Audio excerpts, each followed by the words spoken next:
मिट्टी से बना हुआ जो प्याला है उसकी तुलना में ये इस्पात से बना हुआ प्याला काफी स्थायी है, लेकिन वास्तव में अविनाशी नहीं है। इसका भी विनाश होता है, जंग लगता है इस्पात को, लेकिन समय बहुत होता है।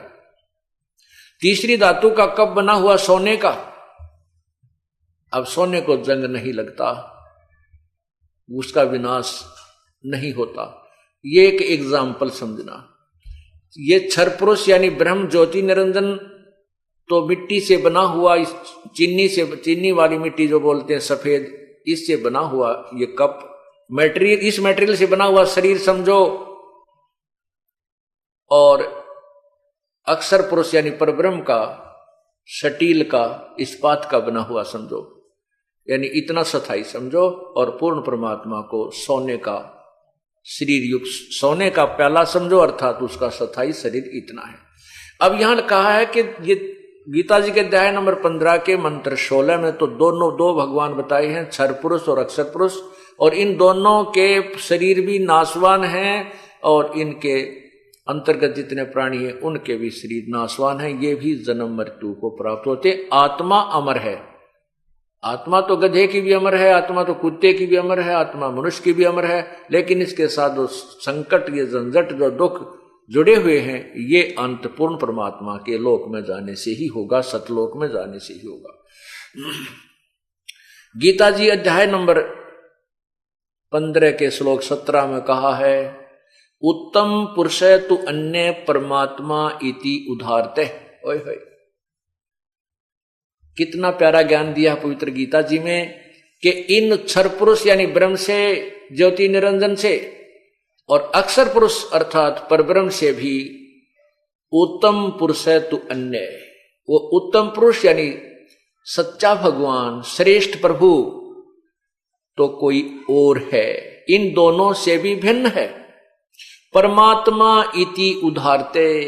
ए पुण्यात्माओं, इन पवित्र सदग्रंथों के एक एक श्लोक में और दो दो हिस्से बने हुए, इनके भी न्यारे न्यारे बहुत ही सुंदर अर्थ बनते हैं। परमात्मा इति उदारते, जिसको भगवान कहा जाता है। इस भगवान कहा जाता है, ये क्यों कहा? क्योंकि पुरुष का अर्थ प्रभु होता है। यहां परमात्मा क्यों कहा? जिसको परमात्मा कहा जा सकता है उसमें पुरुष बोला है। अब तत्व ज्ञान में यही निर्णय दिया जाता है कि पुरुष माने प्रभु और परमात्मा का अर्थ क्या होता है, भगवान किसे कहते हैं, भगवान की डेफिनेशन क्या है, परमात्मा की क्या परिभाषा है जो जिसको हम परमात्मा कह सकते। वैसे तो प्रभु का अर्थ स्वामी होता है। स्वामी तो सभी हैं, कसाई है, कसाई के नीचे 4-5 नौकर हैं, वो उनका स्वामी है। और ऐसे ही स्टेट में कोई मंत्री है, उसके भी नीचे भी जो अन्य है वो उनका स्वामी है। इसी प्रकार स्वामियों में अंतर है। स्वामी सभी हैं, लेकिन वास्तव में जो स्वामी के क्या गुण होते हैं कि स्वामी वही कहलाता जो दुख ना दे, केवल सुख दे। भगवान उसे कहते हैं, भगवान उसे कहते हैं जो हमें यहां पर सभी पदार्थ उपलब्ध करवावे, खाने के, पीने की सारी व्यवस्था, ओढ़न पैरन की, गर्मी सर्दी से बचाए, और उसको भगवान कहते हैं जो हमें सभी सुविधाएं प्रदान करे और दुख ना दे, किसी प्रकार की भी पीड़ा हमें नहीं दे, उसे भगवान कहते हैं। वो परमात्मा कहलाता है। अब जैसे यहां काल के लोक में, हम ब्रह्म के लोक में रह रहे हैं और हमें यहां पर सभी सुविधाएं भी नजर आती हैं।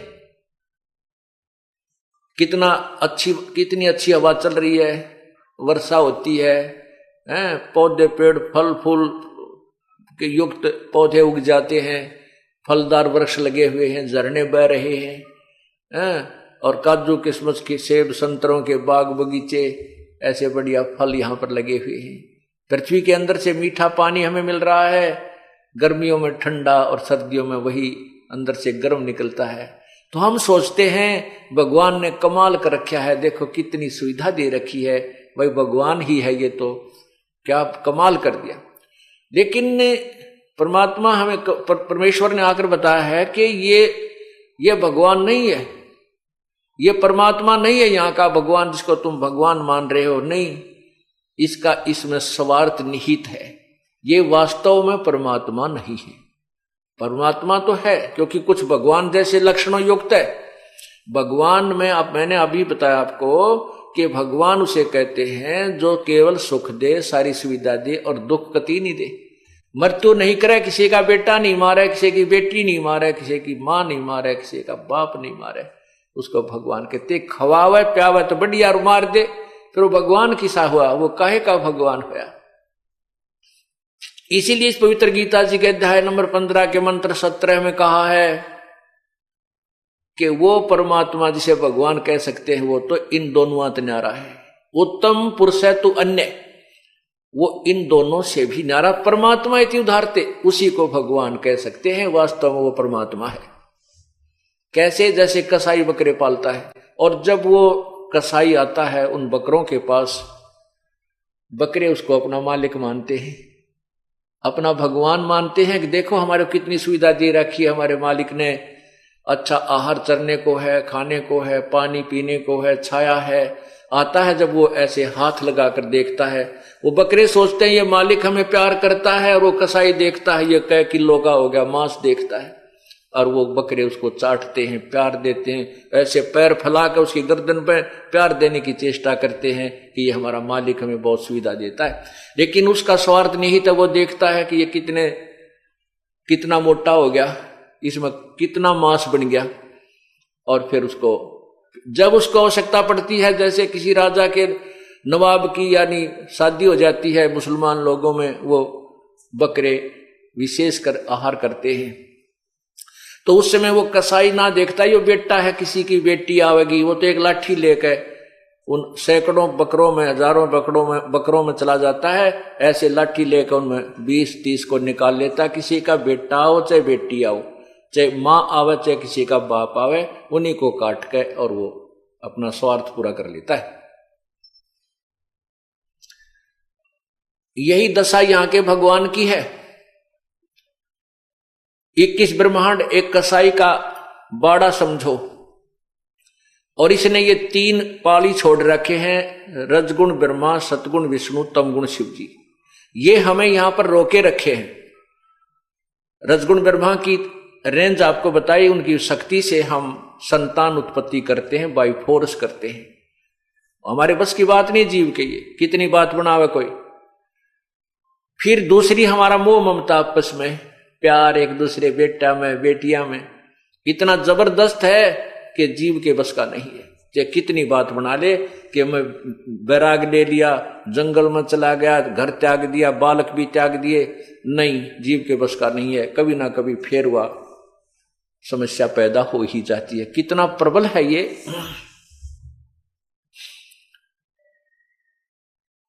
जैसे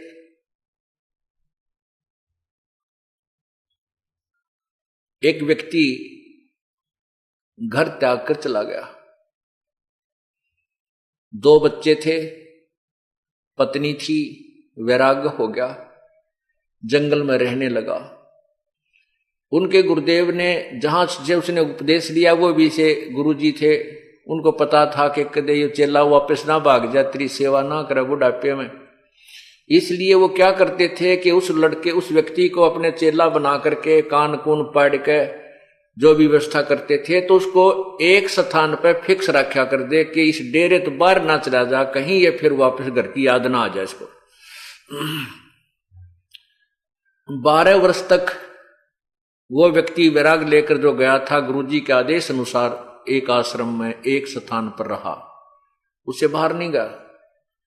12 वर्ष के बाद उसके गुरुदेव ने कहा जा भी भिक्षा मांग लिया। अब वो लेकर थैला आटा मांगने वाला चल पड़ा। एक घर में जाकर उसने कहा माई भिक्षा देना, तो वो बहन भिक्षा लेकर आटा लेकर बाहर आई। एक लड़के को गोदी में ले रखा था, एक लड़का उसका दामन पकड़कर साथ साथ आ रहा था, मां मां कर रहा था। अब वो बाबा जी 12 वर्ष से घर छोड़कर गया हुआ था, तो उसके एकदम वो मन में फिर आ गई बात। उसने सोचा कि तेरे भी छोटे छोटे बालक थे, और जिस बच्चों का बाप ना हो वो कैसे पलेंगे। अब ये बहन है, इसके 2 बच्चे हैं, इनका पति ना होता कितने खुआवा प्यावा इनको।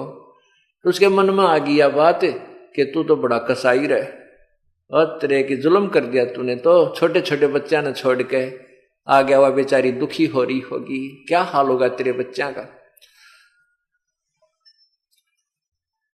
इस विचार को करके उसने घर चालन की सोची। घर एक बार देख आऊं, घर चालन की सोची, चल मैं अपने घर जलता हूं। 10-20 कदम गया था, इतने मन में आ गई, अरे 12 साल हो लिए पीछा छूट रहा है, तू क्यों बात बिगाड़ा है। लोग तेरी हंसी करेंगे, क्या कहेंगे तेरे को। नो सोच के फिर वापस आश्रम की तरफ चल पड़ा। थोड़ी देर चला था, फिर मन में आ गई कि एक काम कर लेता हूं, दूर से देख आऊंगा, किसी के पहचान में थोड़ा ही आता हूं, यूं देख लूंगा वो किस प्रकार जी रहे हैं या कोई मजदूरी कर रहे हैं किसी की। ये विचार करके वो फिर घर की तरफ चल पड़ा।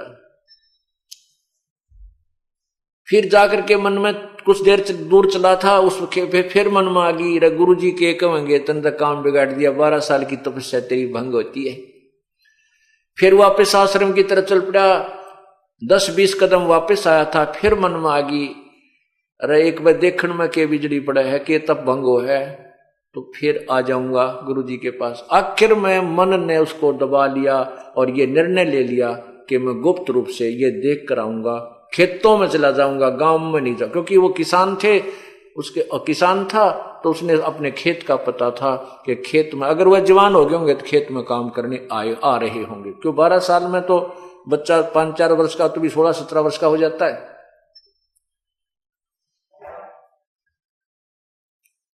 कहने का भाव ये है कि वो बाबा जी दाढ़ी बढ़ा रखी, सर के केस बड़े बड़े, एक बाबा के रूप में वो अपने खेतों की तरफ चल पड़ा। खेतों में उसकी पत्नी और उसका छोटा भाई अपने अपने खेतों में काम कर रहे थे। उसके छोटे भाई ने देखा, उसने उसकी चाल को और खेतों की तरफ आते हुई धुन को विचार करके अपनी भाभी से कहा कि ये जो आदमी आ रहा है ये मेरा भाई है। उसकी बाबा जी की पत्नी कहने लगी कि क्यों अब मजाक कर रहे हो, ईब की आवाज, 12 वर्ष हो गए उसने घर की याद नहीं आई, अब कैसे आएगा। वो कहने लगा मैं पक्का कह रहा हूं कि ये मेरा भाई है, उसकी चाल बता रही है। फिर वह बोली आ भी, उसकी पत्नी कहने लगी कि वो आ भी गया तो यहां रुके नहीं, इसका फायदा के। तो उसका देवर कहने लगा कि रोक तो मैं दूंगा, एक थोड़ी सी मेरी बात का सहयोग दे दे, इसको रख तो मैं लूंगा यहाँ पे। वह बोली जो तू कहेगा मैं उसी तरह तैयार हूं, बता के करना। वो कहने लगा कि ये तुम्हारे खेत में जो शीशम है, शीशम का वृक्ष है, ये आपके खेत में है 2 फुट, और मैं इसने काटूंगा, ऐसे काटने लग जाऊंगा, नो को ये जोर जोर से ऊंची आवाज में कहूंगा कि ये मेरा खेत में है, मैंने पैमाइश करवा रखी है, और ये हमारा वृक्ष है, मैं इसने काटूंगा, अपनी दरवाजे की जोड़ी बनवाऊंगा, और आप इसका विरोध करना। देखते हैं जब बात बन जाता है। अब वो लेकर कवाड़िया जो हल्के सांस रखा करते हैं उससे उस वृक्ष को काटने लग गया, और वो जोर जोर से जो कहने लगी कि आपको शर्म नहीं आती है, हमारे खेत में देख लो, 2 फुट के अंदर ये हमारे खेत में है, और आप अपना कह रहे हो इस वृक्ष को। जब उसने बाबा जी ने देखा कि यो के झगड़ा हो रहा है, भाई मेरा है, पत्नी मेरी है, ये किस बात पर झगड़ रहे हैं, उसने फसल के अंदर छुप कर बैठ गया, देखना चाहा, विचार सुनने चाहिए झगड़ा किस बात पे इनका।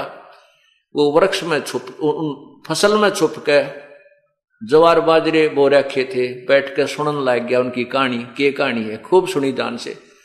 वो कह रही थी कि देख सरेआम हंगा कर रहा है, हमारे साथ जबरदस्ती कर रहा है, हमारे खेत में वृक्ष है इसको काट रहा है, तो इसलिए काट रहा है ना कि मेरे सिर पर दड़ी नहीं है। आज तेरा भाई होता तो इसका हाथ नहीं लगा सकता था, तो जबरदस्ती करता है हमारे साथ, तने हमारा सारा लूट लिया, हमारे को उभरने नहीं देता। और वो फिर कहता कि मैं तो काटूंगा, न्योय काटूंगा, कर ले के करेगी। तो फिर बाबा जी बना देखा गया, न्यो बोला रे एकली नहीं है, आ लिया हूं मैं भी। न्यो बोला एकली मत समझना, मैं भी आ गया हूं, और तुम्हारे वृक्ष ने कैसे काट लेगा। अब वो कहने लगा उसका भाई कि बाबा जी तुम्हारे बीच में मत आवे, हमारा घर का मामला है, तू जाता रहा ना, तुने गढ़ दूंगा। नो बोला रहा मैं बाबा जी नहीं भाई, तेरा यो खेत वाला हूं मैं, ये शीशम वाला हूं मैं। नो बोला मेरा भाई तेरे के था बोली बूच नहीं था, उसके दाढ़ी थी न मूछ थी, मैं कैसे मानू तू भाई है ना, यू गांव मानने कर ले पंचायत। खेत में एक नाई आ रहा था दूसरे किसान के बाल काटने के लिए, उसके पास गया, कहने लगा भाई नाई के मैं वो फलाना आदमी हूं जो बाबा जी बन गया था, और भाई मारा तो नाश कर दिया इस भाई ने, तू मेरी दाढ़ी काट दे और ये बाल काट। तो नाई ने कर दिया 2 मिनट में काम उसका, वह दाढ़ी भी काट दी और मुंड भी मुंड दिया। जब आगे खड़ा हो गया ने बोला देख अब पहचान दे कौन हो रही, करूंगा पंचायत। फिर तक कौड़ी भर ली, आइए मेरा भाई, आइए मेरा भाई, भाई गलती होगी कोई बात ना, ये तेरा खेत रहा और या तेरी शीशम रही, माफ कर दे। मैंने पकड़ा दिया, अगले भाई मारिए जोटा एक में काल का लाग रहा हूं दुखी पा। तो कहने का भाव ये है कि वो परमात्मा कबीर जी कहते हैं कि ये जो सतोगुण है इसकी इतनी जबरदस्त पावर है कि इसके अधीन ये जीव ना तक संतान छोड़ सकता, ना संपत्ति त्याग सकता। इतनी जबरदस्त इसके अंदर ममता भर दी जाती है, ये जीव के बस की बात नहीं है। और परमात्मा कहते हैं मन के मारे बन गए बन तज बस्ती मां, कह कबीर मैं क्या करूं ये मन तय माने ना। अब देखो मन कौन है, ये काल है, ये ज्योति निरंजन है, और इसके ज्योति मन के हाथ में ये सब रिमोट है ब्रह्मा विष्णु महेश का, इनको चलाने का और सभी जीवों का। तो ये तो आपको समझाया कि भगवान विष्णु की जो शक्ति है, भगवान विष्णु का जो सतोगुण है, ये हमारे आपस में ममता बनाए रखता है, जिसके कारण हम एक दूसरे से दूर नहीं हो सकते। एक और उदाहरण देता हूं। एक बार मैं वहां छुड़ानी जाते थे, एक आश्रम है छुड़ानी में गरीबदास जी महाराज, जहां पर परमात्मा कबीर जी ने आकर के गरीबदास जी को दर्शन दिए थे, वो उसी गांव में। तो वहां हमारे पूज्य गुरु जी जाते थे, और हम भी उस समय जब गुरु जी वहां जाते थे तो हम भी उनके साथ वहां जाते थे। वहां पर भी ऐसे ही 3 दिन का समागम हुआ करता था, कभी एक दिन का भी होता था। तो वहां कुछ बाबा जी आया करते लाल कपड़े वाले। एक दिन 4-5 जने बैठे बैठे आपस में बतला रहे, बातें कर रहे थे। ये दास भी वहां उनके पास बैठ गया जाकर। जब तक मुझे नाम देने का आदेश नहीं था, ना कोई सत्संग करने का आदेश था, मैं अपना भक्ति करता था और वहां सेवा के लिए अपने गुरुजी के पास जाता था। बैठा बैठा सुन रहा था, तो वो बाबा जी बुजुर्ग से थे, वो आपस में कहने लग रहे, भाई एक कह रहा है दूसरे को कि तू कैसा संत है, तू कैसा बैरागी है, तू अपने घर जाता है और घर वालों को ये भिक्षा के पैसे देकर आता है। वो कहता तू भी तो जाता है, क्यों बातें बनाता है। वो तीसरा इस प्रकार सभी ने आखिर में ये कह दिया, भाई यह तो बस की बात नहीं। एक बात तो है, यदि घर वाले हमने पीट देने फिर तो मुंह हट सके, ना मुंह हटता ही नहीं। यदि बालक हमारी पिटाई कर दे तो मुंह हट सकता है उनसे, ना तो कतई नहीं हटता। भाई महीने 20 दिन में जाने को दिल कर ही जाता है, और 100-200 रुपये होते न सोचा घर वालों को दिया। उनमें से एक कहने लगा, भाई मेरे साथ वो काम भी हो लिया और ममता फिर भी नो की नहीं। वो काम करता है कि मेरी पिटाई भी कर ली घर बच्चा ने, और फिर भी दिल नहीं हटता उनसे, आखिर में आज भी याद आते हैं, कभी नुकसान कर दें हैं, कहीं और हानि हो जा, 500-400 रुपये इकट्ठे करता हूं, फिर भी उनको देकर ही आता हूं। तो यहां परमात्मा हमें याद दिलाना चाहते हैं कि ये जीव के बस का नहीं है, ये तो उस परम पिता परमात्मा की वो भक्ति, ये तत्व ज्ञान इनके प्रभाव को निष्क्रिय कर सकता है, डाइल्यूट कर सकता है, और अंत में इसका कति समाप्त करके यहां से सतलोक ले जा सकता है। वो उपचार, वो साधना, ये तत्व ज्ञान के माध्यम से ही आपको बताई जाएगी, और परम संत ही वो भक्ति देता है। और तीसरा जो तमोगुण है, इसके तो आपको पता ही है, जरा सी कवासुनी होती है, भाई न भाई मार देता है, आपस में रिश्तेदारियों की गोलियां चल जाती हैं, और अंत में कोई किसी ना किसी कारण से ये जीव का अंत हो जाता है। यानी क्रोध इतना जबरदस्त हो जाता है कि जीव उसमें नहीं देखता ये तेरा भाई है, तेरा बाप है, तेरी मां है, ये जीव के बस का नहीं, ये तमोगुण यानी भगवान शिव जी की शक्ति का प्रभाव है। अब प्रश्न चल रहा है कि 3 भगवानों का न्यारा न्यारा निर्णय, 3 प्रभुओं का। ब्रह्म ये क्षर पुरुष है, जी किस ब्रह्मांड का मालिक है, और इस एक ब्रह्मांड में ब्रह्मा विष्णु महेश केवल एक एक विभाग के प्रभु हैं, ये भी भगवान है। अब यहां थोड़ी सी परिभाषा आपको प्रभु की बताना चाहता हूं कि प्रभु किसे कहते हैं। प्रभु माने स्वामी, मालिक। अब जैसे एक किसी भी विभाग को ले लीजिए, उसमें सभी साहब होते हैं,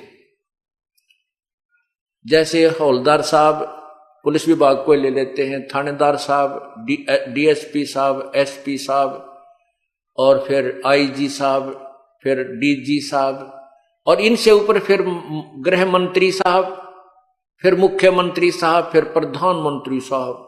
यानी हैं तो सारे साहब, यानी स्वामी हैं, मालिक हैं, प्रभु हैं, लेकिन प्रत्येक साहब की, प्रत्येक भगवान की अपनी अपनी न्यारी न्यारी शक्तियां हैं, उनमें शक्ति मंत्र होता चला जाता है। प्रभु यानी साहब सारे हैं, लेकिन साहबों की शक्ति में बहुत अंतर है।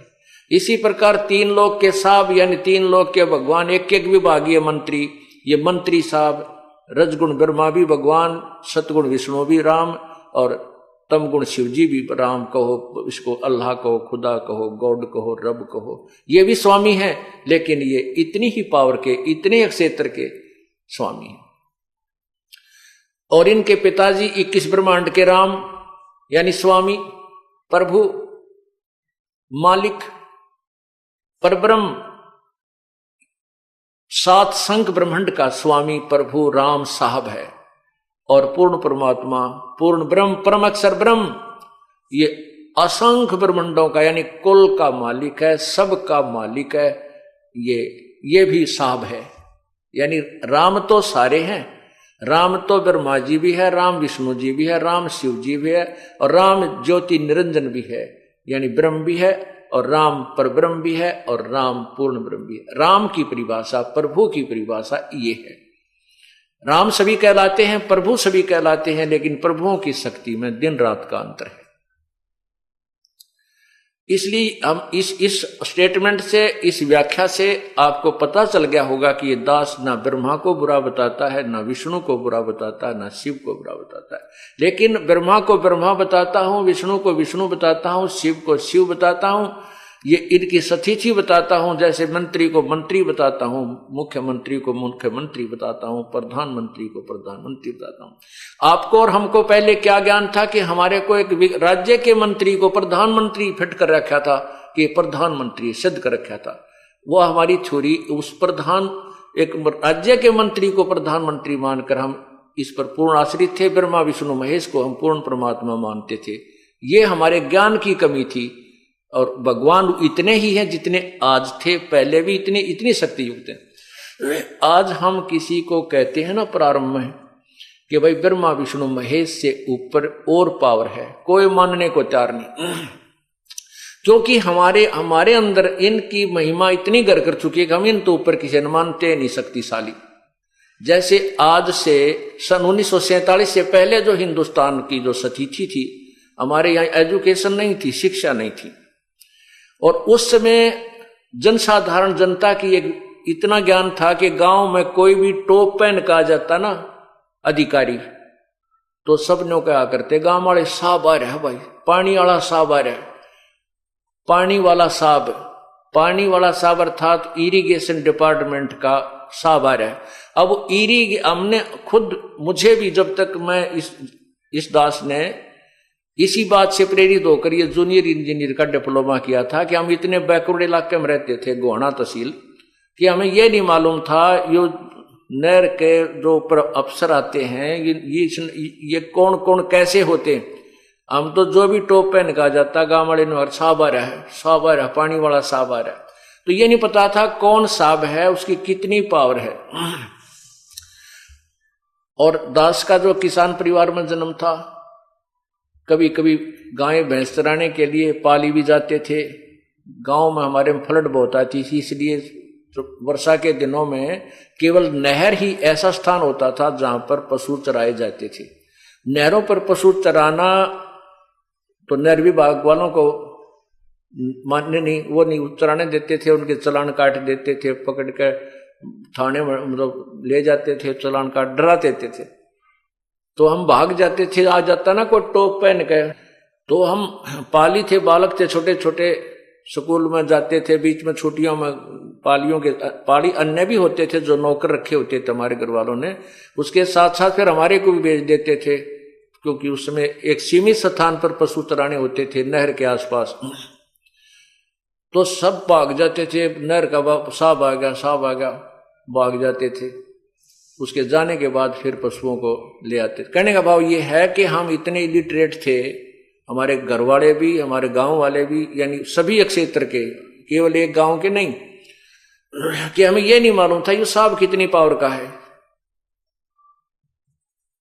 अब हमें सब, उस समय हमारी ऐसी स्थिति थी, और उस समय हम डीसी को एक सुप्रीम पावर माना करते, डीसी को एक सुप्रीम पावर मानते थे। गांव वाले ने कहा कि में भी बात होती कि डीसी लाग रहा है, तू के डीसी लाग रहा है, तेरा बाबू के डीसी लाग रहा है, यानी डीसी तो ऊपर पावर, फिर किसी की मान्या नहीं करते, कोई शक्ति और भी है। इसी हमारे मन में धारणा हो रही थी। एक उदाहरण है, एक समय एक चुटकुला आ रहा था एक अखबार में, उसमें एक समय कोई मंत्री, मुख्यमंत्रियों के ऊपर कोई घोटाले का केस हो गया और उनको कोई सजा की तैयारी होगी।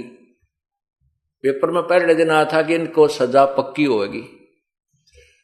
तो चुटकुले में किसी ने प्रश्न कर रखा था कि भाई ये प्रधानमंत्री, राष्ट्रपति अगर ये ऐसी गलती कर दें क्या इनकी भी सजा हो जाएगी? तो उत्तर था ये कि डीसी लाग रहे हैं, इनकी भी सजा हो जाएगी। इनकी सजा क्यों ना होगी, ये कि डीसी लाग रहे हैं। अर्थात उसके मन में ये समझाना था कि हम डीसी को प्रधानमंत्री और मुख्यमंत्री, राष्ट्रपति से भी ऊंचा मान रहे थे। अगर ये कि डीसी लाग रहे, अगर डीसी तो के ऊपर तो कोई पावर को नहीं, इसके ऊपर कोई कानून ही नहीं काम करता। हमारे मन में उस इलिटरेशन के कारण, अज्ञानता के कारण ये घर कर चुका था कि डीसी सुप्रीम पावर है, और वह हमारे अंदर जमा हो रही थी। अब वही स्थिति इस तत्व ज्ञान, आध्यात्मिक ज्ञान के विषय में आज पूरे समाज की स्थिति है, पूरे विश्व की स्थिति है। हम आध्यात्मिक ज्ञान में इतने इलिटरेट हैं, हमने न्योना बेरा भगवान किसे कहते हैं, राम राम, अल्लाह अल्लाह, खुदा खुदा, गॉड गॉड हम कह रहे हैं। हमें यह नहीं मालूम कौन गॉड है, कौन किस गॉड की कितनी पावर है, जबकि हमारे सदग्रंथ सभी गवाही दे रहे हैं। अब इस तत्व ज्ञान से हम शिक्षित हो जाएंगे, आध्यात्मिक ज्ञान से हम परिचित हो जाएंगे। फिर आज हमारे को एसपी की पावर का पता है, आज हमारे को जेई की पावर का पता है, एसडीओ की पावर का पता है, एक्सिन की पावर का पता है, ये कितना साब है, और एससी की पावर का पता है, चीफ इंजीनियर की पावर का पता है, मंत्री की पावर का पता है, मुख्यमंत्री की पावर का पता है, और प्रधानमंत्री राष्ट्रपति की पावर का हम पता है, क्योंकि हम शिक्षित हो गए। हमें ज्ञान हो गया, लेकिन ये नहीं है कि ये जेई रिजेक्टेड है या एसडीओ कुछ भी कोई ना, नहीं, अपने अपने स्थान पर सबकी पावर है और सबसे हमें कार्य जब लेना होगा, हम प्रजा हैं तो विनम्र भाव से, अधीन्य से और शिष्टाचार से हमने इनसे अपना सारा काम लेना होता है। इसी प्रकार ब्रह्मा विष्णु महेश एक अंग हैं, अधिकारी हैं, हम इनसे बाहर नहीं हो सकते, लेकिन हम इनको सुप्रीम पावर मानकर स्थित थे, ये हमारे ज्ञान की कमी थी। हम उस ज्ञान को उठा रहे हैं, आपको निर्णायक ज्ञान दे रहे हैं, ये भगवान इतने हैं, इतना लाभ ये जरूर देंगे और वो लाभ इन्हीं से मिलेगा और दे भी नहीं सकते।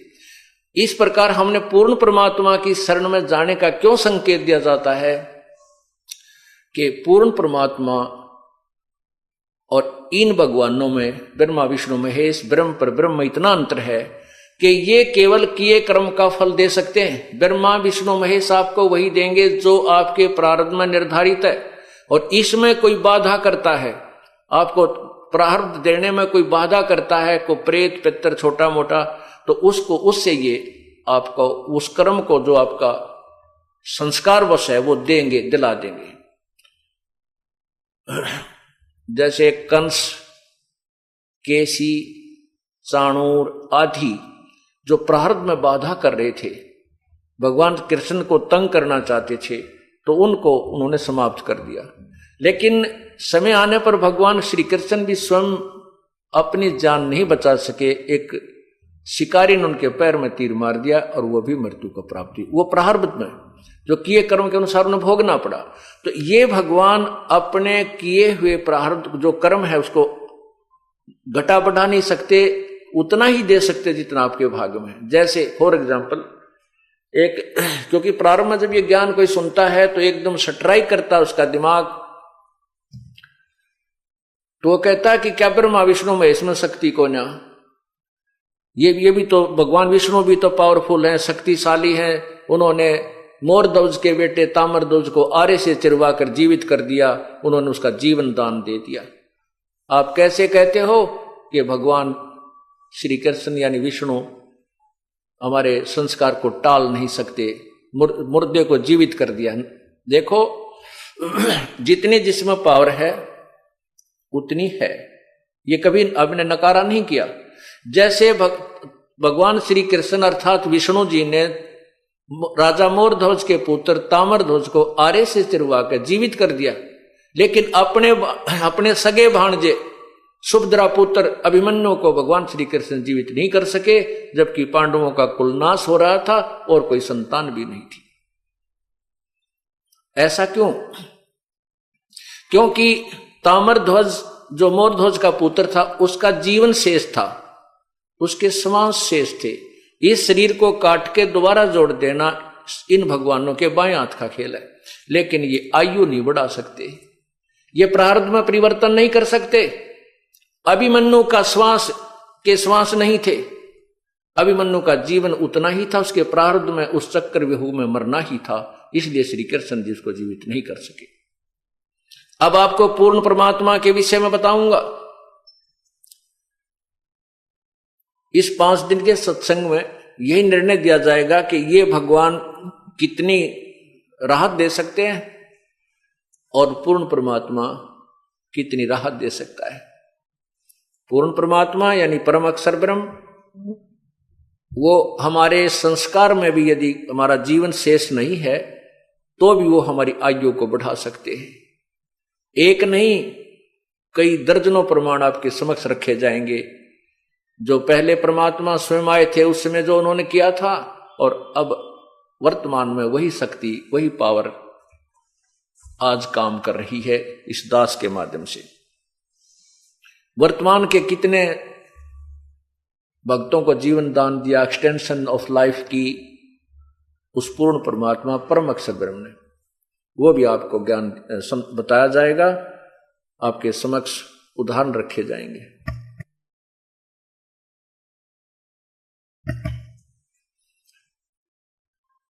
अब प्रसंग चल रहा है कि परमात्मा कौन है, कैसा है, उसकी सचिथि क्या है।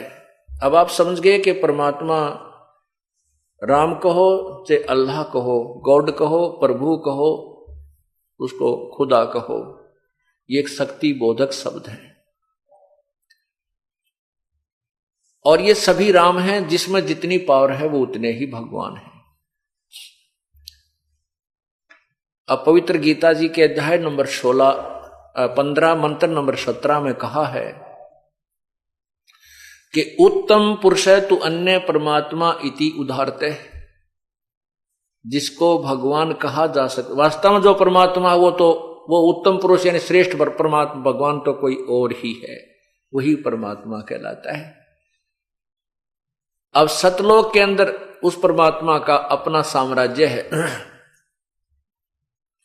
वहां जाने के बाद आपको वो सुविधाएं जो यहां नहीं है, उन सुविधाओं की हम तुलना भी नहीं कर सकते। वहां पर ऐसे आहार खाने को आपको मिलेंगे एक तत्व से बने हुए, नूरी तत्व से। जैसे यहां तो सब 5 तत्व से है, आम है, सेब है, संतरा है, काजू है, किशमिश है, हमारा शरीर है, पशु है, पक्षी है, ये सभी 5 तत्व से बना हुआ आहार हमें मिलता है। और 5 तत्व का इस शरीर है। इसमें मिट्टी, हवा, अग्नि, पृथ्वी आदि ये 5 मिलाकर के आकाश, ये कितनी व्यवस्था किस ढंग से यहां की गई है हम इसमें देख भी नहीं पा रहे हैं। मिट्टी कहाँ है, इसमें वायु किस है, पानी कहाँ है। इसी प्रकार नूर एक तत्व है, उस एक तत्व से एक तेज से हमारे को वहां शरीर भी मिलेगा और उसी नूरी एक तत्व के वहां पर सब आहार मिलेंगे। यहां से सुंदर सेब संतरे होंगे, काजू किशमिश और मीठा आहार होगा। वहां अमृत शब्द हमने सुना है। अमृत यानी अति स्वादिष्ट पेय पदार्थ, अति स्वादिष्ट आहार, उसको अमृत कहते हैं। अमृत जैसा मीठा है। तो वो तो टेस्ट भी नहीं है यहां पर। देखो मीठा तो आम तकरीबन सारे होते हैं, लेकिन उनमें भी छांटा जाता है कि लंगड़ा घना मीठा है, कि देसौरी घना मीठा है, यानी उनमें स्वादिष्ट में अंतर आता है। इसी प्रकार पूर्ण परमात्मा के लोक में वो यथार्थ आहार हमें प्राप्त होंगे। वहां वो परमात्मा है, वो हमें सुख ही सुख देता है, हमें भोग्य पदार्थ देता है, भगवान कहलाता है। जो हमें खाने के पदार्थ यानी भोग पदार्थ प्रदान करवाए उसको भगवान कहते हैं। तो वो परमात्मा सतलोक में हमें केवल सुख ही सुख देता है, हमें सारी सुविधा देता है। ना बेटा मारे, ना बेटी मारे, ना किसी का कोई घर छूटे, ना फ्लड आवे, वो पूर्ण सुख ही सुख देता है, सभी सुविधाएं देता है। भगवान वास्तव में उसे कहते हैं जो मारे नहीं, जिसको किसी को दुख नहीं दे, किसी प्रकार की पीड़ा ना करे दे, उसको परमात्मा कहते हैं।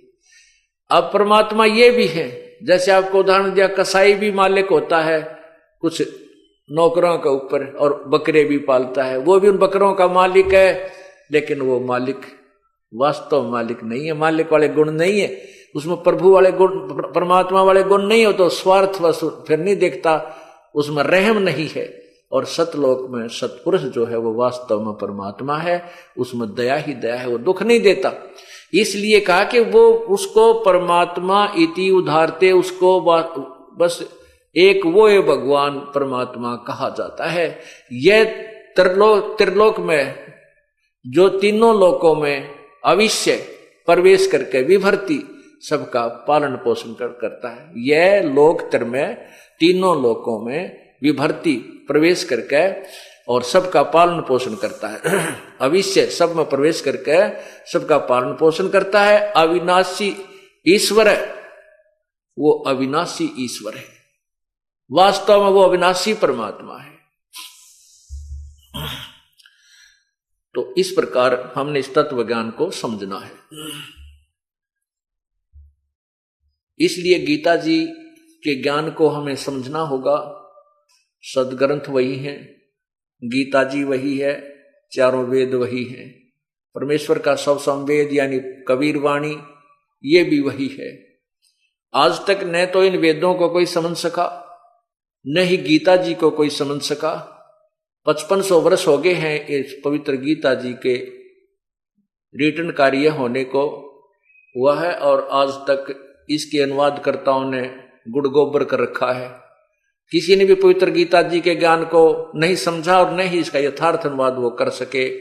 आज इस दास ने उसका यथार्थ अनुवाद आपके समक्ष पेश किया है, और जिसको एक गहरी नजर गीता नामक पुस्तक में अनुवादित करके, ज्यों क्या तो ट्रांसलेशन, गीता वही है, मूल ज्ञान वही है, उसका ट्रांसलेशन दास ने किया है। उस गहरी नजर गीता में ये एक पुस्तक है, यानी गीता जी को गहनता से अध्ययन करके तत्व ज्ञान की दृष्टि से उसका दृष्टिकोण से अनुवाद किया गया है। उसको पढ़कर आप फिर अन्य संतों, अन्य अनुवादकर्ताओं के अनुवाद को आप देखिएगा, आप माथे माथ मारोगे, अगर तेरा गजब होइयो। ऐसा अनर्थ कर रखा उन लोगों ने।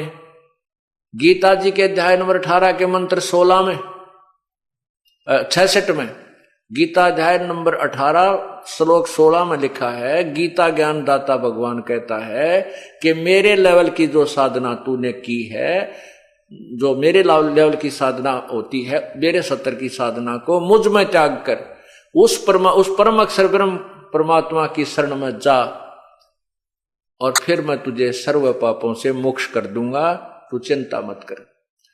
पुण्यात्माओं,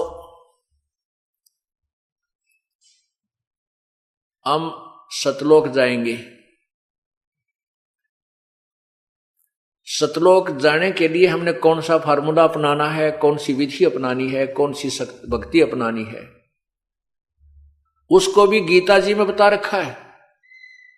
अब इसमें 18वें अध्याय के 66वें श्लोक में गीता जी में कहा है कि सर्वधर्मान परित्यज्य माम एकम शरणम व्रज अहम तवा सर्व पापेभ्यो मोक्षामि मा शुच।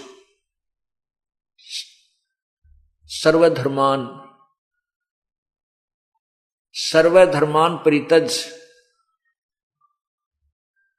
मेरे लेवल की सभी धार्मिक पूजाओं को मुझ में त्याग कर, मेरे को देकर, एकम शरणम व्रज। एकम माने जिसके बराबर दूसरा ना हो, अद्वितीय परमात्मा, उसकी तुलना में कोई नहीं है, परम अक्षर ब्रह्म। जैसे गीता जी के अध्याय नंबर 8 के मंत्र 3 में खुद गीता ज्ञानदाता प्रभु कह रहा है कि वो परम अक्षर ब्रह्म है, और 8वें अध्याय के ही 8, 9, 10 श्लोक में कहा है कि उस परमात्मा की भक्ति करता हुआ जो अंत समय में शरीर छोड़कर जाता है तो उसी को प्राप्त हो जाता, उस देव परम पुरुष को प्रकाश होता है, जो प्राप्त होता है, जो सूर्य की तरह तेजो में है। 8वें अध्याय के 7वें और 5वें श्लोक में अपने बारे में कह रहा है कि मेरी साधना करता है वो मुझे प्राप्त होता है। 8वें अध्याय के 13वें श्लोक में लिखा है कि मेरा एक ओम नाम है, मेरा एक ओम नाम, ओम अक्षर है मुझ ब्रह्म का, उसको जो अंतिम सांस तक जाप करता छोड़ के जाता है, शरीर त्याग कर जाता है, तो अंत समय में मुझे प्राप्त होता है। उस परमात्मा की शरण में जाने के लिए क्या संकेत किया कि तत्वदर्शी संतों की खोज करो, फिर वो तत्वदर्शी संत तुम्हें जो ज्ञान बताएं उस विधि से साधना कीजिए, फिर उस परम पिता परमात्मा को प्राप्त हो जाओगे। उसके लिए फिर क्या बता संकेत दिया गीता जी में, गीता ज्ञानदाता ने 17वें अध्याय के 23वें श्लोक में क्या लिखा है कि ओम तत्सत, ओम तत्सत, ओम तत्सत, ये एक मंत्र है ब्रह्मणे। ओम तत्सत ये त्रिविध समर्थ है, ब्रह्मण है त्रिविध समर्थ है, उस पूर्ण परमात्मा, ब्रह्मण माने पूर्ण परमात्मा, जो गीता जी ज्ञानदाता से अलग कोई प्रभु है, परम अक्षर ब्रह्म। उस परम अक्षर ब्रह्म की भक्ति के लिए 3 मंत्र का जाप है, ओम तत्सत। ओम तो अपना बता दिया 8वें अध्याय के 13वें श्लोक में कि मेरा नुज ब्रह्म का तो केवल एक ओम मंत्र है, जो गीता ज्ञानदाता कह रहा है, उसका अंतिम सांस तक जाप करेगा तो मुझे प्राप्त होगा। उस परमात्मा के पाने का ये 3 मंत्र का जाप है, ओम तत्सत। ओम ब्रह्म का है और तत् ये परब्रह्म का, तत् सांकेतिक है, ये तत् नहीं, सत पूर्ण ब्रह्म का है, परम अक्षर ब्रह्म का। ये तत् और सत गीता जी में गुप्त रखे, सांकेतिक है, ये गीता ज्ञानदाता को पता नहीं। इसके लिए तो कहा कि उस तत्वदर्शी संत की खोज कर वो बताओगा तीनों मंत्रों के गुप्त रहस्य को। फिर जैसे वो उसकी उस 3 मंत्र का जाप है, और उसकी मंत्र की जाप की विधि भी 3 प्रकार की है। ओम तत्सत इति ब्रह्मणे तिरवद समर्थ है। ओम तत्सत जो है ये 3 मंत्र का जाप है और ये पूर्ण परमात्मा का इसकी 3 प्रकार की विधि सिमरण करने की है। जैसे ये दास आपको बताता है, सतनाम में 2 मंत्र होते हैं, एक ओम होता है, एक तत्गुप्त है। उस 2 अक्षर के मंत्र से एक सतनाम बनता है। ये कई पंथ हमने देखे हैं, वो कहते हैं सतनाम सतनाम ऐसे जाप कर लो, 5 नाम देते हैं, उन 5 नामों में एक सतनाम भी दे रखा है, सतनाम सतनाम करने का। ये सतनाम जाप नहीं है, वो सतनाम 2 अक्षर का मंत्र है, ओम और तत्। तत् एक सांकेतिक शब्द अक्षर है, वो दास बताएगा केवल उपदेशी को। तो उस 2 अक्षर के मंत्र को सतनाम कहते हैं। और तीसरा मंत्र और है, वो सारनाम कहलाता है, वो पूर्ण परमात्मा की प्राप्ति का है। तो यहां जो गीता जी अध्याय नंबर 18 के मंत्र 66 में जो कहा है गीता ज्ञानदाता ने कि सर्वधर्मान परित्यज माम एकम शरणम व्रज, मेरे लेवल की जितनी धार्मिक पूजाएं हैं, जैसे हम यज्ञ करते हैं, धर्म करते हैं, ये 5 यज्ञ करते हैं, ओम नाम का जाप जो आपको दिया जाता है सतनाम के साथ में, तो ये परब्रह्म, ये ब्रह्म की पूजा है, साधना है।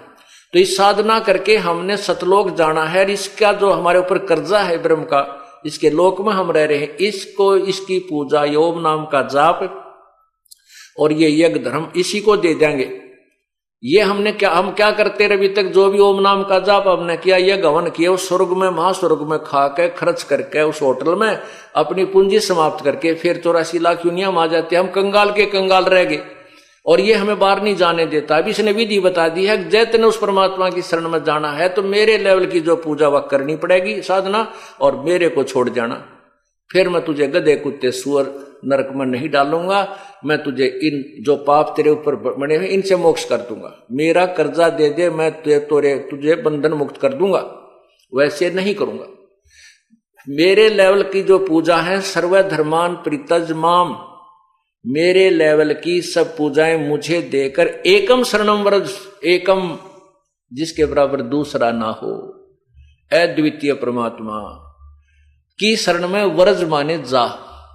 गीता ज्ञान दाता तो कह रहा है कि उसकी शरण में जा, और गीता जी के अनुवादकर्ताओं ने व्रज का अर्थ कर दिया आजा, मेरे पूजाओं को मेरे में छोड़कर मेरी शरण में आजा। अरे भले आदमी, अर्जुन उसकी शरण में पहले था ना ही, आण की कसर रहेगी। वो तो खुद कहता मैं तेरी शरण हूं, मैं तेरा शिष्य हूं, तो मुझे जो से कहेगा नहीं कर लूंगा, मुझे यथार्थ ज्ञान दे दे।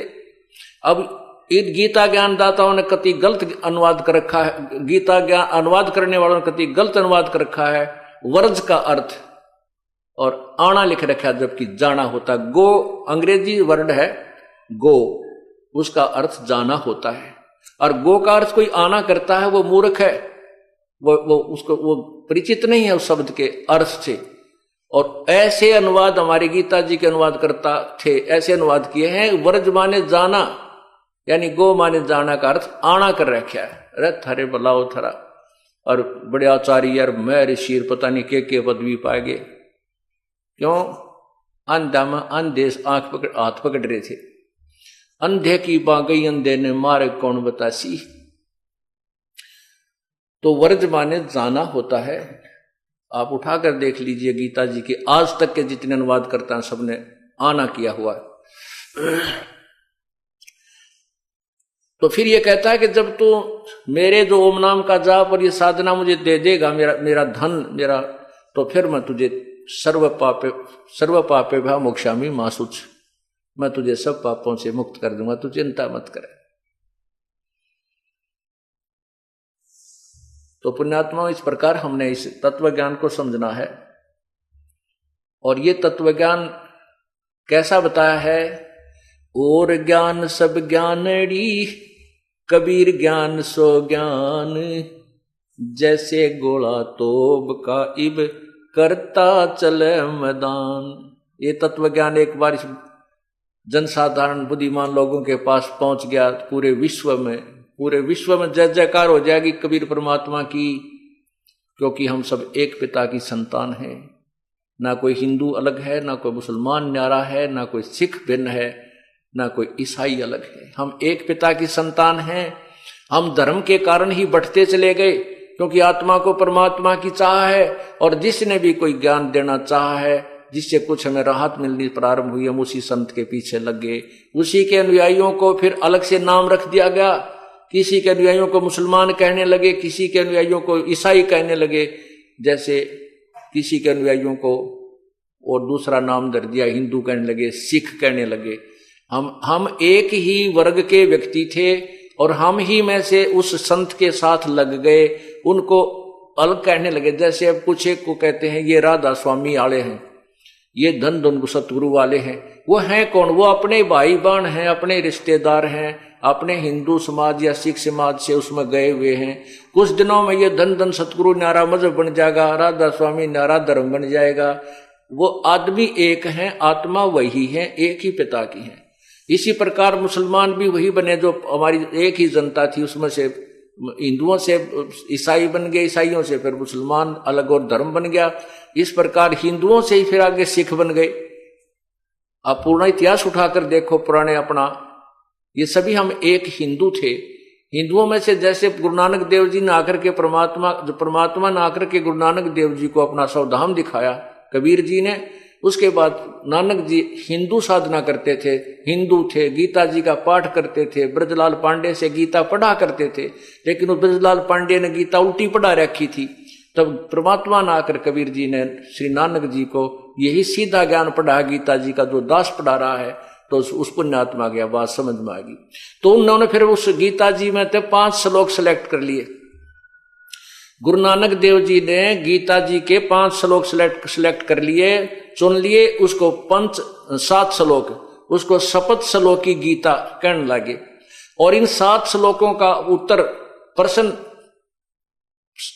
7 श्लोकों का उत्तर वो उन पांडवों से पूछने लगे जो विद्वान कहलाते थे, मंडलेश्वर, महामंडलेश्वर। वो 7 श्लोक कौन कौन से थे?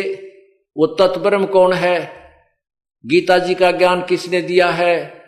इस तरह ये 7 श्लोक इसमें छांट लिए कि वो 15वें अध्याय के 17वें श्लोक में वो परमात्मा कौन है जो सबसे उत्तम है, जो गीता ज्ञानदाता से भी अलग है। तो इन बातों का उत्तर, गुरु नानक देव जी के प्रश्नों का उत्तर उन पंडितों के पास नहीं था, पंडितों के पास नहीं था। तो उसके बाद यथार्थ ज्ञान को समझकर कुछ अनुयायी हो गए इन हिंदुओं में से ही श्री नानक साहिब के। आगे चल के उन्हीं के फिर वंशज बढ़ के अलग से एक समुदाय बन गया। समुदाय का नाम एक धर्म धर दिया।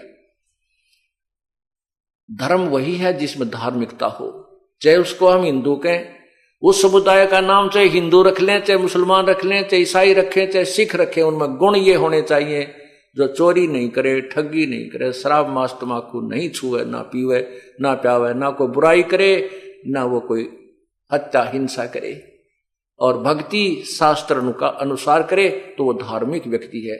फिर उस समुदाय का नाम आप कुछ भी रख सकते हैं, वही मान्य होगा, लेकिन उनके कर्म बढ़िया होने चाहिए। तो कहने का भाव ये है हमारा कि उस परमात्मा ने ये जो हम जो साधना करते थे, उस साधना के आधार पर हम डिवाइड हो गए। पूर्ण परमात्मा ने आकर के हमें इस तत्व ज्ञान से परिचित कराया और ये निर्णायक ज्ञान हमारे को उसी परमेश्वर ने बताया। अब प्रसंग चल रहा है कि वो परमात्मा कौन है, कैसा है, कहां रहता है और उसकी पाने की विधि कैसी है। जैसे आपने सुना है कि ओम तत्सत, इस 3 मंत्र के जाप से परमात्मा पूर्ण ब्रह्म के पास जाएंगे, गीता जी ने संकेत किया है। और तत्व जो सत जो मंत्र है वो पूर्ण परमात्मा का है। ये सत नहीं, वो सत और मंत्र है जिसको ये दास बताएगा, जिसको सारनाम भी कहते हैं। इन तीनों मंत्रों का जाप करके उस परमात्मा के पास जाना है। अब जैसे कई भक्तजन कहते हैं कि हमारे गुरुदेव तो सीधे त्रिकुटी से ऊपर ले जाते हैं, हमने यहां से नीचे कुछ क्रिया नहीं करनी है। हमारे शरीर में कमल बने हुए हैं, रीढ़ की हड्डी के अंदर की तरफ, बैकबोन के अंदर की साइड में हमारे कमल बने हैं, मूल कमल, जो गुदा से, रीढ़ की हड्डी गुदा के पास जाके समाप्त हो जाती है। इस अंदर की तरफ रीढ़ की हड्डी के 2 उंगल अंदर ऊपर एक मूल कमल है जिसमें गणेश जी का वास है। उससे 2 उंगल ऊपर, थोड़ा सा ऊपर जो है स्वाद चक्र है जिसमें सावित्री और ब्रह्मा जी का वास है। जो रजोगुण प्रधान देवता हैं ब्रह्मा जी, वो स्वाद चक्र में है, जो जिससे प्रजनन क्रिया होती है, जिससे उत्पत्ति होती है, सेक्सुअल सिस्टम जिससे कंट्रोल्ड होता है। उसके बाद नाभि कमल है, इसमें विष्णु भगवान और लक्ष्मी जी का वास है। उसके ऊपर फिर हृदय कमल है, हृदय कमल में भगवान शिव और पार्वती का वास है जो तमोगुण युक्त हैं, और कंठ कमल में दुर्गा का वास है। अब हमने उसके बाद त्रिकुटी स्थान मिलेगा।